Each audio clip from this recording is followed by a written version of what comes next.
Not so long ago, these babies might have died from the things that too often kill children here in Senegal: dysentery, yellow fever, and especially malnutrition.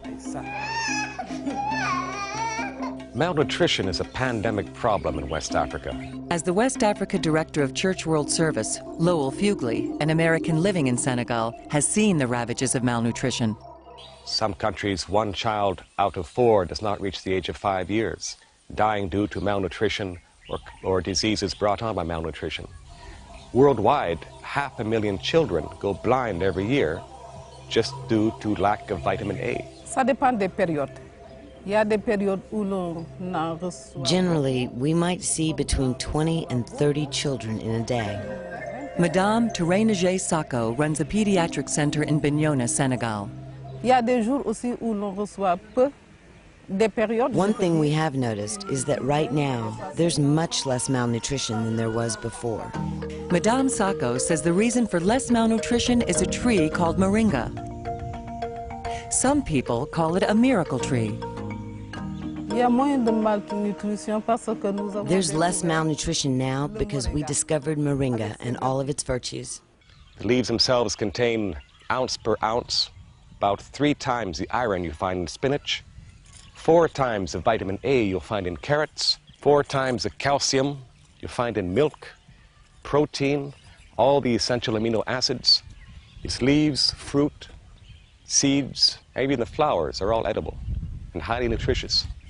From the seeds, you can extract a very high-quality vegetable oil. The seed kernel powder can be ground up and used to purify water.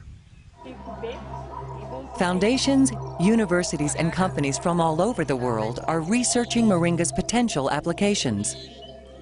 And U.S. foundations like Andrew Mellon, the National Geographic Society, and the National Science Foundation are all participating in Moringa research. Research is one thing, but Fugley says that here in Senegal, Moringa can be the difference between life and death. This child you see here was brought to us by his mother 2 years ago in a very severe state of malnutrition, like a skeleton.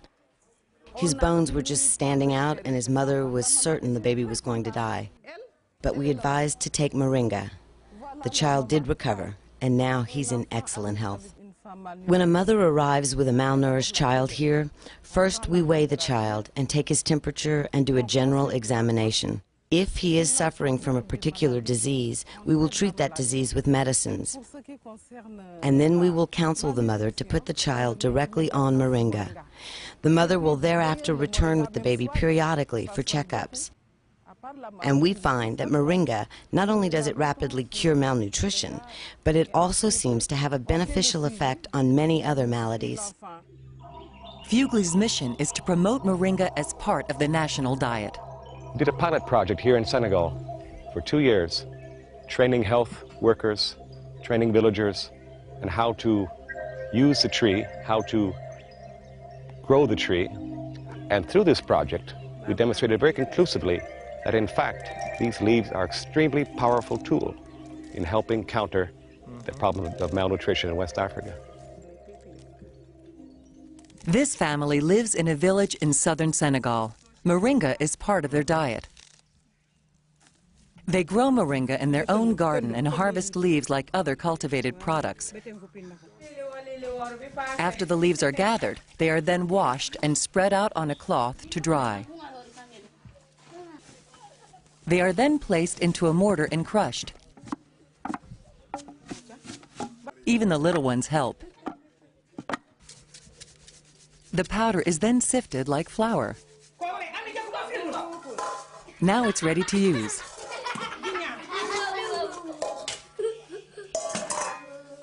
In this case, it's used as a spice over the evening meal.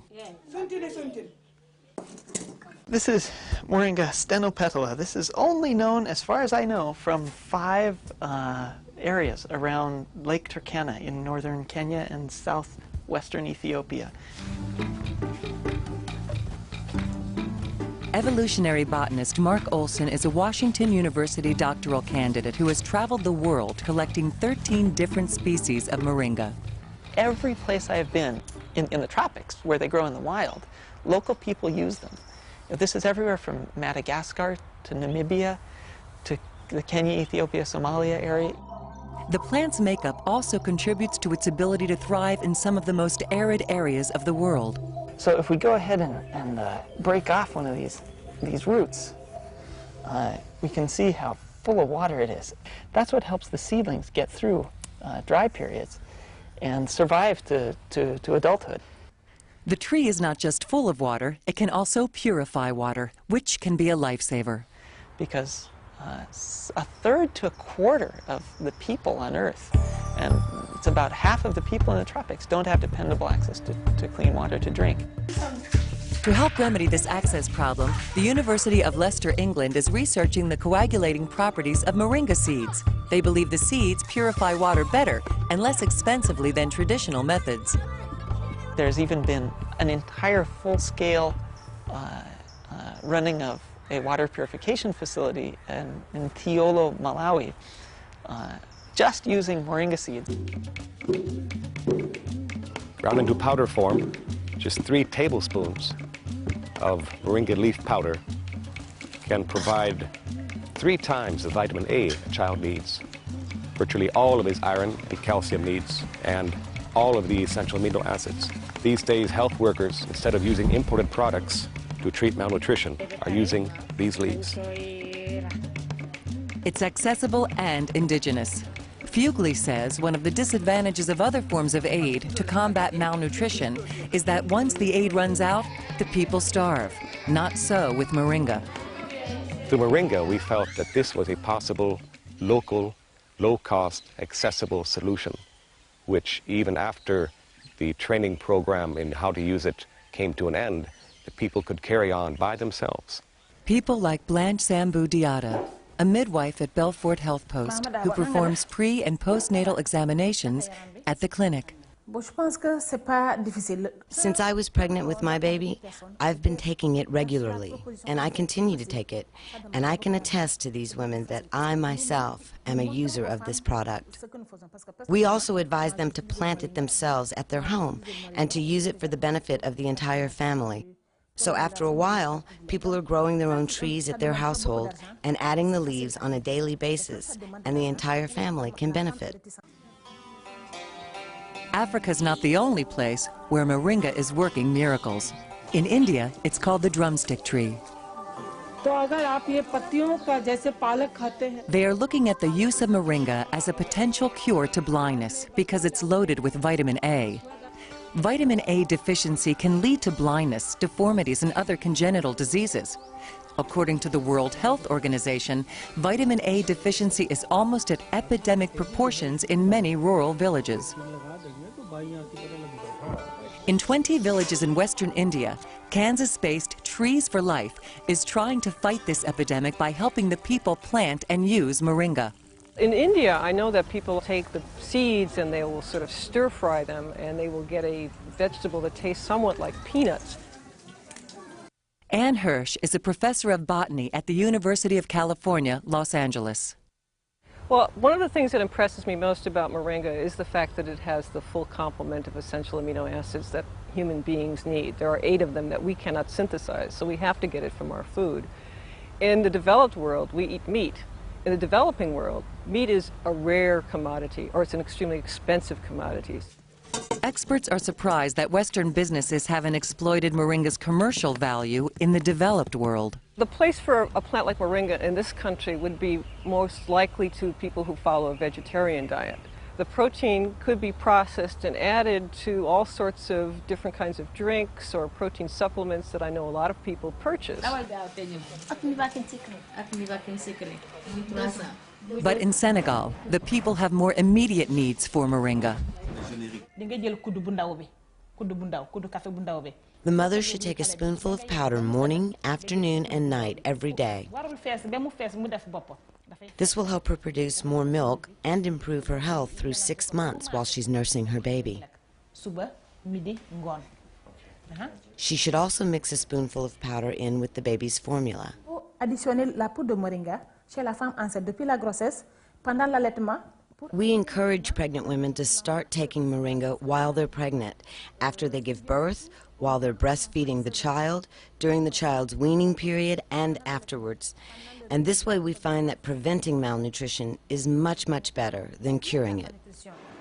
And clinics like this one are making it very easy for mothers to get Moringa. Many of the clinics we work with are now producing their own Moringa leaf powder and stocking it and putting it up for sale within their own pharmacies. Mothers are now able to come to the clinic. If they want Moringa for the equivalent of 3 cents, they can walk away with a small sack of Moringa leaf powder for their child. According to Lowell Fugely, that 3-cent bag of Moringa will supply a child with all its nutritional needs for about 3 days. Even though the Moringa grows wild here, Fugely's not leaving anything to chance. This particular Moringa plantation was installed near the village of Kubalan in southern Senegal. We did this in collaboration with the women of the village. The women helped us plant the trees. We helped them put in wells and irrigation system for the gardening project. Fugely has even set up a Moringa processing plant to help larger numbers of people. You can seed Moringa in prepared beds every 10 centimeters or 3 inches. It's 100 plants per square meter. And once these plants reach a height of 3 feet, a meter or less, you can cut them back to about 10 centimeters off the ground, harvesting the green matter, drying it, and then pounding it into leaf powder for use in your clinics or households.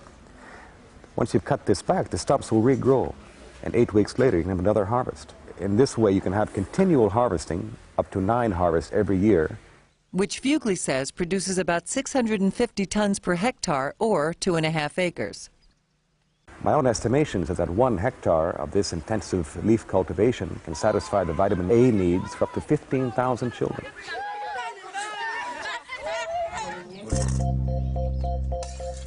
The goal is to make sure that this family and hundreds of thousands of others have a future.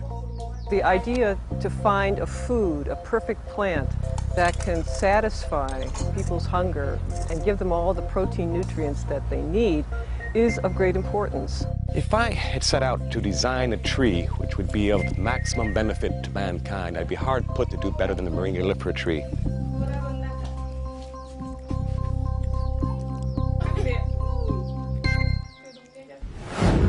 Next, Mort's cancer was too widespread for surgery, but it wasn't too late for him to try an alternative.